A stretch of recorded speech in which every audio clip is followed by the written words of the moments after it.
Mga kapuso, ganito pong sitwasyon ngayon sa iba't ibang gasolinahan, hindi lamang po dito sa Quezon City, kundi sa Metro Manila.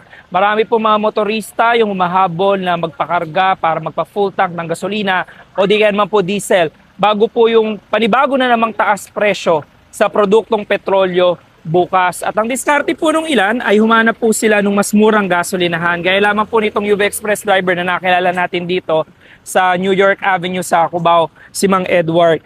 Sir Edward, bakit dito yung napili na magpakarga ng diesel po ano? Kasi nabalitaan ko doon sa kasamahan ko na mas mura dito sa kaysa sa compare mo doon sa amin sa Novaliches area, mas mahal ng almost 6 pesos, 5 to 6 pesos ang itinaas. Doon sa inyo, 81 pesos per liter. 80 to 81 per liter. O dito nakita ko. Dito Dun, 75-20 lang. Oo. Kaya malaking bagay para sa amin na UP Express yung matitipid namin sa crudo. Opo, kamusta naman ho ba ang biyahe nyo ngayon? Simula nung sunod-sunod yung pagtaas ng presyo. Napakahirap pong kumita ngayon sa panahon nito ngayon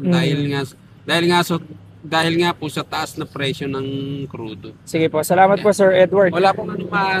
Salamat po sir. Ayan, ganyan po yung diskarte ng mga motorista, no? Tulad halimbawa dito sa mga nakita natin sa gasolinahan sa Cubao. Mahanap talaga sila ng mas mura para kahit paano makatipid po sila. Yan ang muna latest mula po rito sa Quezon City. Ako po si James Agustin para sa GMA Integrated News.